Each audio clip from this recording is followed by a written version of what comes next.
This video is going to have a look at the reactivity series, and firstly we're going to start off with the reactivity series. We're going to have a look at how we can show it experimentally, and we're also going to have a look at some of the more difficult concepts that go up to sort of grades 7 to 9, which are the balanced equation, the ionic equation, and ultimately the half equations that show what's really going on here.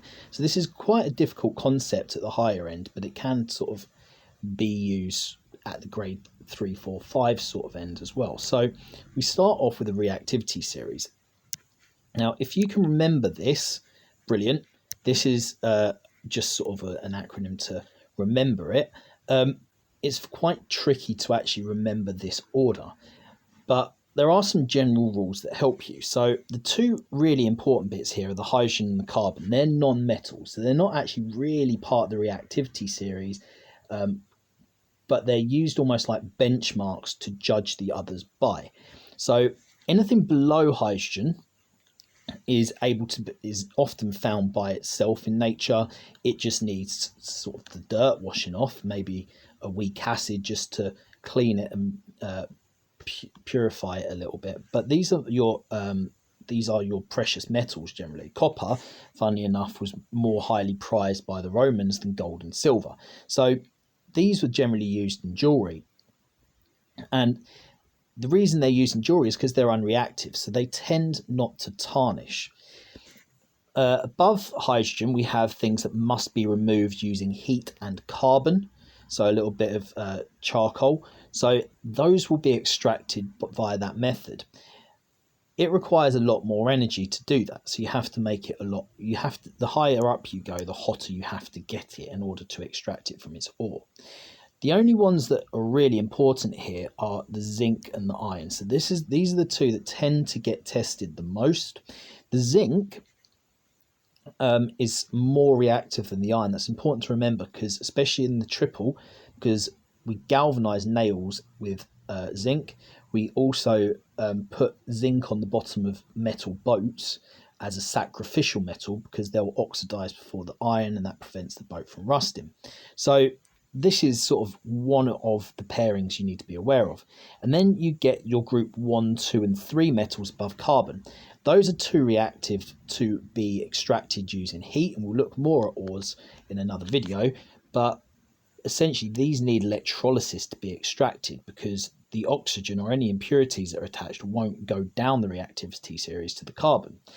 These are all group 1, 2, and 3. So if you've got a group 1, 2, or 3 metal, they tend to be in here. Transition metals are below carbon, and those that are precious metals, the platinums down there as well, those are below hydrogen. And those are the general rules of thumb to understand. A good way of thinking about this is that the Bronze Age happened first. Now, the Bronze Age is copper and tin.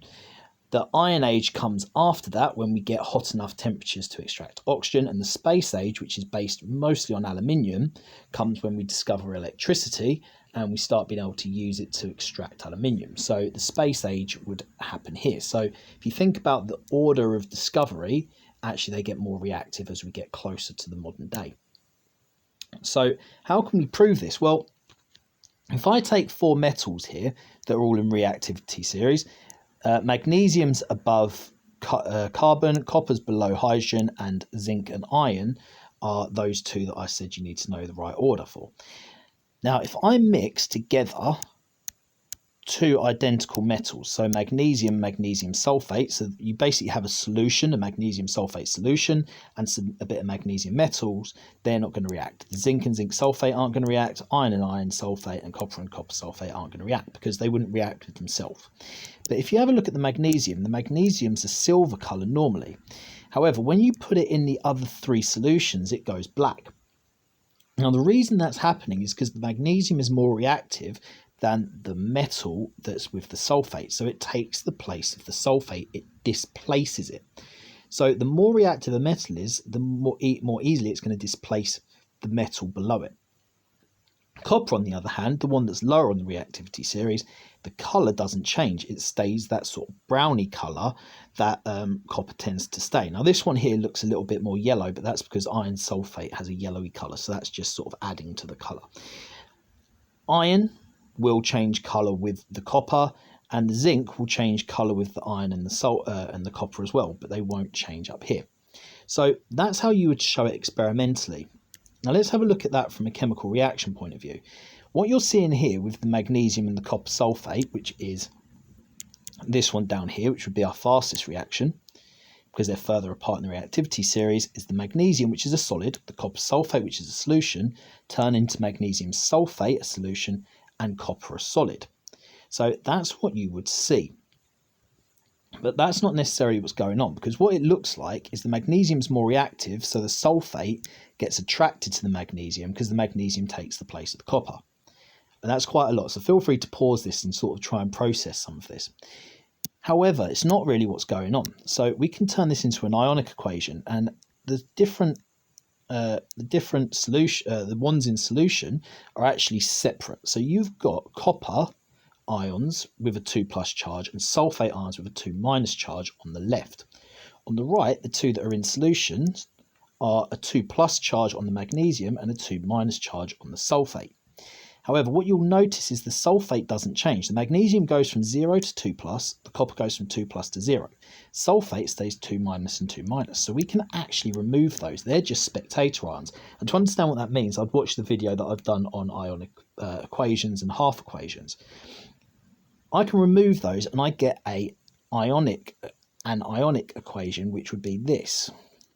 So the ionic equation would be magnesium solid, and that looks a little bit like 4+, so I'll just edit that and clean that up a little bit.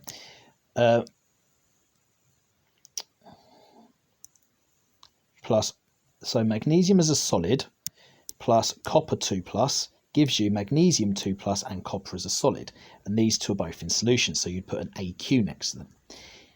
That's what we call an ionic equation, right? However, you also can turn these into half equations, which show you what's really going on here. So the magnesium turns into Mg2+, as we've stated, and because that is two protons higher than the magnesium on the left, I need to balance it out with 2 electrons. Similarly, the copper on the left is 2+, and this concept is sort of a grade 8-9 concept, so it's good to just, if you can understand this, bear with me. The copper on the left is 2+, so the electrons must be 2-. So I must have 2 electrons to balance out the 2+ charge, which gives me my solid copper. Now, what's happened therefore is the electrons have moved from the magnesium over to the copper. So actually the copper is more attractive to the electrons than the magnesium, even though the copper is less reactive. So in metals, it's a little bit strange because the more reactive a metal is, the less attractive it is to an electron. So it's easier to lose electrons, which you'll hopefully know from a video on group 1 metals. And we would call this, so the loss of oxidation, this one would be a reduction. And this one, where it's gained electrons, would be an oxidation.